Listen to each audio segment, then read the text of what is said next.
You're listening to the Cricket Podcast.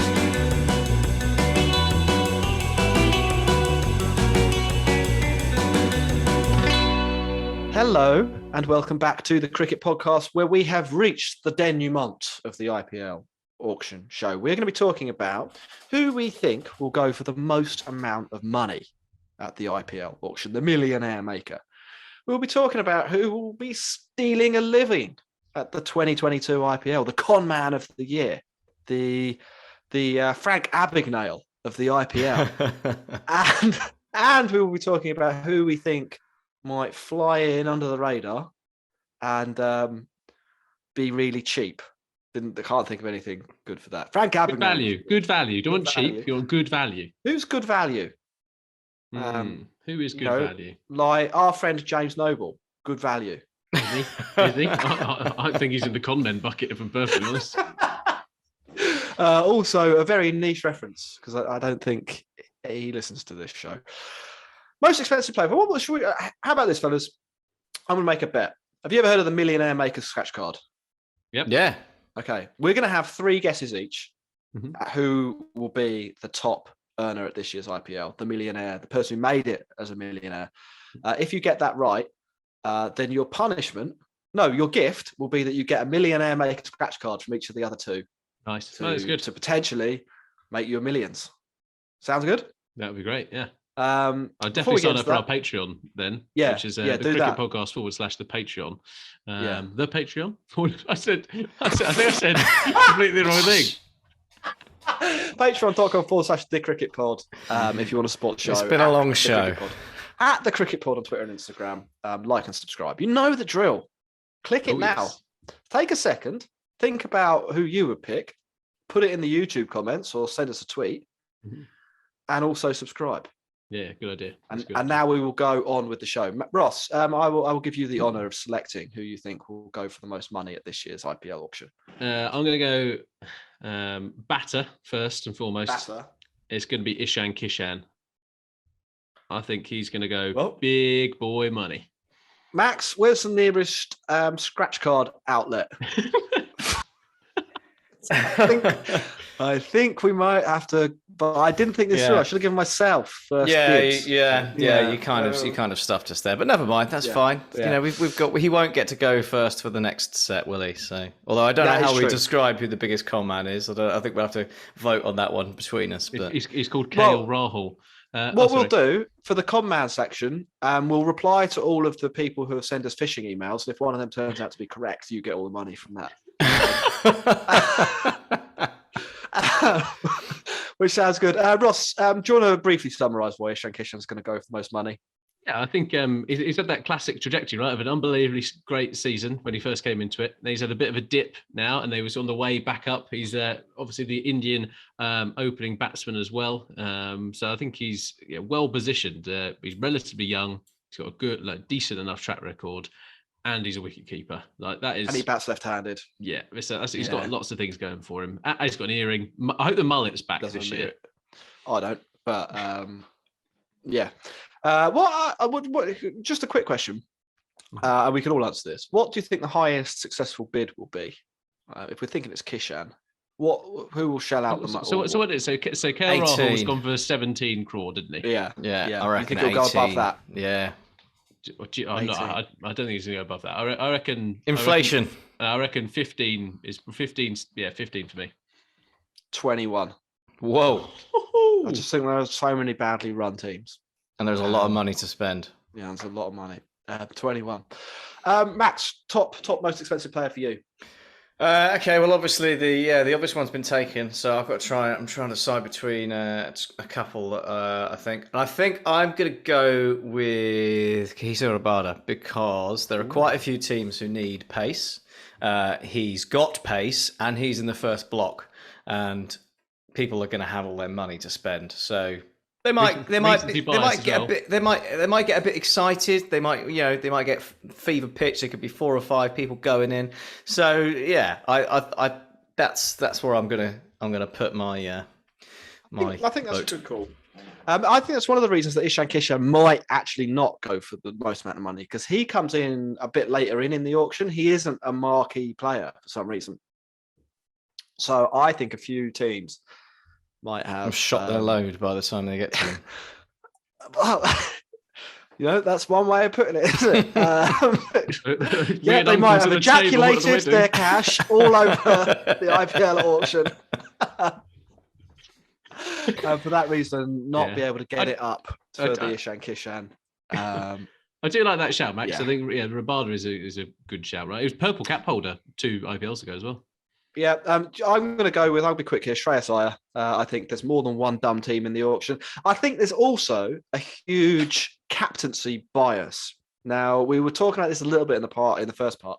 There are a bunch of people who are making decisions in this auction who know fuck all about cricket and think that the captaincy position is, incredibly important to fill. Shreyas Iyer's got a little bit of captaincy experience. He sort of looks the part, doesn't he? He's a batter in the top order, which you must be to be a captain, obviously. And I think he's sort of been anointed as this, potential future Indian captain as well. And he's the next Kohli, isn't he? That's the... Yeah. I mean, Rohit Sharma is, it turns out, the next Kohli, but maybe he'll be, Kohli the third. So I think someone will spend way too much money on Shreyas Iyer. I also think he might be the con man of the team. I definitely had him penciled in for that. I would not be anywhere fucking near this guy. I don't think it's because he's a bad player. I just think he's going to be extremely overpriced. Yeah, well, he's a quality cricketer. He's just not really what you need in a in a T20 side. He's gonna go for more money because he's homegrown. He's like you said, you've got the captain thing. He doesn't score that quickly. That's a kind of an anchor player is not something that you need to go and shell out a load of money on, and that is the kind of thing that people do, isn't it? If he was 5 crore, he'd be good value. It'd be worth it, and you can make him captain. So they could do that. But yeah, whatever. Ross, let's try and tighten it up because now we're getting to. I think I think I've got a good one in there. I think you've got a good one in. Max, I think you're wrong. But let's tighten it up a little bit for our last 2 selections. Ross, who are you going to go for? I reckon recency bias is a huge factor in any auction. And I think people are going to, I'm not going to use Max's quite vivid term, but I think they're going to spaff up the wall a load of money for Jason Holder. I think he's going to go above market rate for.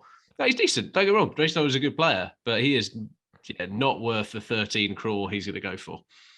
Okay, I think that's fair enough. Max, right? So that's one out of the way for me. I did say I was thinking about Shreyas Iyer, but I was looking at the. He was looking. I was looking at the BBL but was he most runs. I was looking at the BBL most runs chart. And I'm just wondering whether we might see someone go in for Darcy Short because he scored 400 runs at a strike rate of 113. I think if anyone buys him, it would be a con. We're not doing con men, aren't we? We're doing big money. Are we still doing big money? Oh, fuck's sake. We're still doing big money. Oh, right. Well, not that then. No, you said it now. No, not I want my scratch card. No, I'm going back. Row back. Just row back. Oh God, people! Yeah, I reckon we just lost 1,000 subscribers because of that idiocy. Harshal Patel. Recency bias. Okay, I think that's acceptable. I will permit Harshal Patel. I think someone will spend a lot of money on him. Gets a little bit trickier here, doesn't it? I don't want to give away too many names, but there are a couple of Australians that I think somebody might pull the dumbass trigger on. But I don't want to put all my eggs in the dumbass basket. So I'm going to pick somebody who I think. No, this would be a dumbass pick too. Lord Shardul Thakur is going to be my second selection. Yes. I think. Look, we've talked about how many teams need pace bowling. We've talked about how relatively shallow the pace bowling pool is from a domestic perspective. Shardul can also bat. He had a pretty good tour of South Africa. He had a pretty good tour of England. That was in Test cricket. It doesn't matter in the IPL. And I think someone's going to go in pretty hard for him. We can be pretty sure that CSK are going to be sniffing around the Shardul Thakur area. Will they? Will that arouse them to the extent that they're prepared Oh dear. to Part with their hard-earned cash. yes. I Hard couldn't one to think of cool, a is it? hard on to cur, yeah. It's so I end of to cur. Ross. I just think the opening batting slot for an explosive opening batsman means that Bairstow or de Kock is going to be up there, and I'm just not sure which one to go for. I'm going to go Johnny Bairstow. I think, actually, no, scratch both of those. Padikkal. Yeah, I think that's a better shout. I reckon Indian domestic talent, young, picking for the next couple of years. I think there's going to be a bit of a bun fight for Padikkal. Fair enough. Max? I'm very upset that you've just changed your mind at the last minute, Ross, but there you go. Max. What are you going to do? He's getting tough now. I'm finding it hard to separate the concept of people who are going to go for big money and con men, because they are quite often the same thing, aren't they? And in that vein, I'm going to go with Manish Pandey. I don't think that's a disastrous pick. He's loved as captain as well, isn't he? He's got that captaincy aura. He's got big dick captaincy energy. We need to get away from this. Well, female listeners are not going to appreciate this, aren't they? Yeah, it's too late. It's toxic. It's too late. It's not, is it? Fundamentally, dicks are funny, and so is the idea of someone spending loads of money on Manish Pandey. Yeah. Put them together. What have you got? Venn diagram. It's the perfect storm of comedy. Anyway, anything else to add? Dick or non-dick? No, apart from it would be a terrible idea. But again, you got the captaincy thing, the homegrown thing. It's very much in the Shreyas Iyer ballpark of why people might spend lots of money. I just don't understand why people will go for batsmen who strike at less than 130. Like, why spend all this money on anchors? It just doesn't make any sense to me. I don't know, Ross. But if they didn't do that, we wouldn't have anything to talk about, would we? We'd just be praising everyone for their wise moves. So long may it continue. Very, very true. I am going to go to round things off with another captaincy dumbass pick, Dave Warner. I think someone's going to go into the trunk of junk, and in this metaphor, junk is cash, and trunk is their virtual bank account, and spend loads of money on Dave Warner. He had a good World Cup. People will overrate that. He has been a captain. People will overrate that, and he used to be good in the IPL, which is fair enough. He might be good again. We don't know, but he wasn't. He was good in the World Cup against pretty bad bowling lineups, but yeah, pretty good. Yeah. I think Dave Warner. Con men. Let's move straight on to Con Air. Max, you can go first on this one for a chance to win the opportunity to reply to all the phishing emails. The cricketpod@gmail.com if you want to get yours in. Right. I'll leave aside the one I mentioned at first for my third option, just for now. How many con men are we doing? We're not doing 3 con men each. Oh, we're just going to go for one con man. Let's go for one con man. One con man. Okay, so I suppose there are different ways you can look at the con man. Ocean's 11. There's the options are anyone who'll get a contract and really shouldn't, or someone who goes for way more money than they should, or somewhere in between. Someone who maybe gets a good contract but actually doesn't actually play at any point. Right. Now you say this, you make a very good point. It is quite hard to assess who the best con man will be, because that isn't actually a quantifiable thing. Maybe something like a batting one. We could have like wickets per crore or wickets per rupee or something like that. We'll do that at the end. Go on, Max. Just whoever you think it is. I think we might be seeing someone spend a reasonable amount of money on Tim David and never play him. Okay. So I'm going with him. That's interesting. So that you kind of combined both of the concepts that you set out there. And I like him as a cricketer as well. I think he's a decent player, but I think he'll just be like bought for too much money to be a backup to someone like Glenn Maxwell. I just don't like his name. So, Ross. I think it's pretty obvious. It's in his name. It's Devon Conway.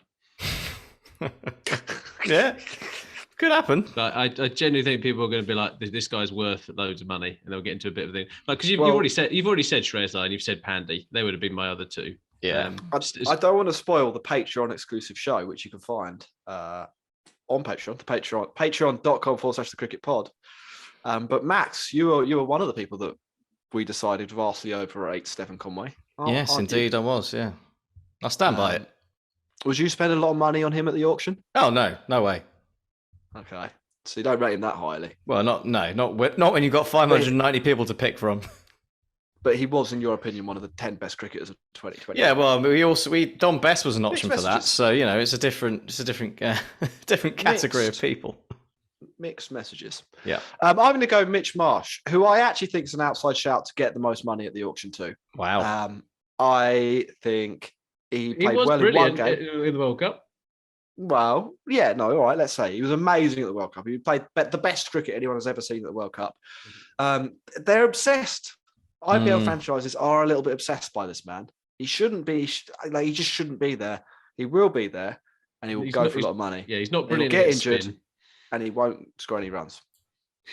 There we go. All right, so can we just recap on some of the players who haven't been mentioned? So big name list. Yes. I think someone like what Ashwin wasn't mentioned. Deepak Chahar we didn't mention. I think there are some pace bowlers, kind of Mark Wood, Tamar Mills. There probably are some out and out pacers who are going to go for quite a lot of money. Wood will go for 10 crore. Yeah, con men wise, we've already talked about Pandy, Iyer, Steve Smith is definitely on that list. Where do you think Patrick Cummins lies? Do you reckon he's in the big money bracket, in the con bracket? Like he did pretty badly at KKR. So I think Cummins offers a little bit with the bat, doesn't he? Which elevates him above con man. But I still think he'll be overpriced, probably. And one of the things to factor in here, we haven't really talked about it, is that because they're expanding the IPL, so there are going to be more players in it, the overall quality of cricket will go down. So some of these players who we think are a bit marginal, Cummins might be one of them, are probably going to be better than they were. Their relative value has improved because you've got the overseas thing, not so bad. There's 8 more overseas players in. I don't think that will affect the quality, but there are 14 more Indian players, domestic Indian players. And we've seen, some of the Kedar Yadav.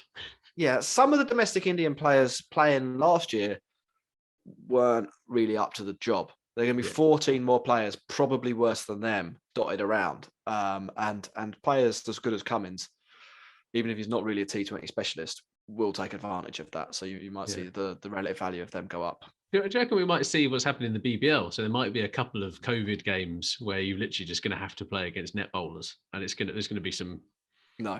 Fair. Nah. Okay. Bargain basement or bargain bucket? Bargain bucket. Jack, you're up first. Yeah, the winner of this gets a bargain bucket from KFC. I fucking love KFC. So actually, you know what? Can we go? I prefer Rooster's Hut to KFC, right. which is so some kind of fried or grilled chicken is what you get. You get a meal. A bucket. Right. I'll bring my own bucket. You just fill it up. Underrated. So I've got 3 players down here. Right. Let's do 3. Let's do 3 each. Natarajan, Prasidh Krishna, and Rahul Tripathi. So Natarajan is a bit more marginal, I think. Prasidh Krishna, I think the what I just outlined for Cummins, that the relative value, relative talent in the tournament's going down. So those average players are going to get better. I think he will be one of the people that benefits from that because he bowls really fast. And even though he doesn't know where the ball's going, neither will the shit batsman he's bowling to. And Rahul Tripathi, who's for some reason regarded as his also run average player, is in bracket 9, along with Rian Parag and Dewald Brewis, this kid from South Africa everyone's going on about.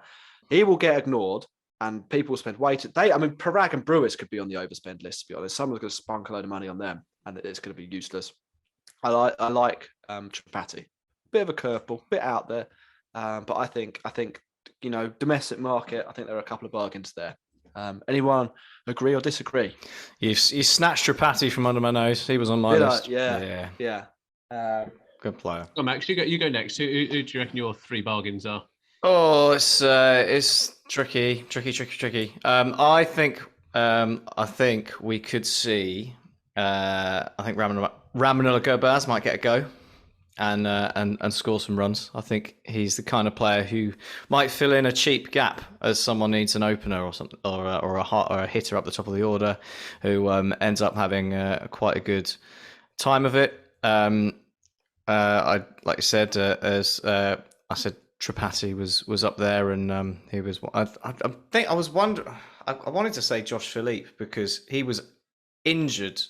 wasn't he, and pulled out last year, and he was just coming into it, and he had quite a good big bash, so he might get picked up for a reasonable amount of money for that reason, but he might fly under the radar, and he, I think, is a really good player, and as a wicketkeeper could be good for a side. So I'll chuck him in there, and then I suppose I should maybe look at a bowler. What about someone we mentioned earlier? What about Zakaria? Yeah, I think could do. Yeah. Let's go. Play us out. Play us out. So I kind of think in terms of where you thought the value was going to be early on, Jack, was in the spin market. And I think someone who's got a rare skill set in the spin market could Amit Mishra. Not Amit Mishra, no. I think he'll probably go for about 10 lakh though, or 70 lakh, where he's done. He's 2 crore base price. That's fair. That's fair play to him. Know your worth in the market. But I think there's definitely 200 large. Yeah, I know it is 200 large. Yeah. I do think there is an opportunity for a real outsider. So Jake Lintott is in there for 20 lakh. Left arm wrist spin, has actually played in the CPL. He's done really well with the blast and really well in the 100 as well. Outside chance of him going for quite cheap and being quite effective. I think there is value in picking up Jofra Archer, even though he's going to be injured. I think you might be able to get him on the cheap and then have him for the next kind of 2 seasons, perhaps. And then the other area, I think, I don't know. This is. I want to say like a random person like one from like almost associate nation or not quite associate. So someone like Paul Sterling or Trumpelman, someone or Naveen or Hack, someone in that bracket, which could well set it on fire. So yeah, could be. I wonder if Benny Howe will get a go. I mean, what are there? So they're each the 2 new franchises. It means there's 16 more overseas spaces potentially. I'd have thought a clever team would pick up Benny Howe as one of the next 16 best IPL players. I don't think he'll play very much, but if he did, I think he'd be good value. I think Lintott's a really good shout. If you're talking overseas value, then that's a completely different market, right? Because there's a load of players that are in there for like not very much money at all late in the auction. One bid will win them. And they'll be at least as good as some of the players who go. We've not mentioned the Fizz. I thought the Fizz was one of Rose World's best players last year, and actually, it's again just that bit where what does he offer? And actually, I think he offers quite a lot. I think people might actually spend money on him though. Do you? Yeah, I was a little surprised they didn't retain him, but anyway, fellas, I think we've done a pretty exhaustive IPL auction preview show there, and we've talked about. We don't know if we will do a quick Q&A live on Friday evening our time, which if we're good about, we will do. So if you have any questions, think about them and join us at that point. Any final messages for the listeners? No, just in the comments, put in who you think are in those categories, right? So who do you think is going to be the best value? Who's going to be the con men? And then who's going to be the most expensive player? Cool. Right, that is the end of the Cricket Podcast for this Monday. We've got an England special on Wednesday and more IPL stuff later in the week. So click like and subscribe. Bye-bye. See ya. You're listening to the Cricket Podcast.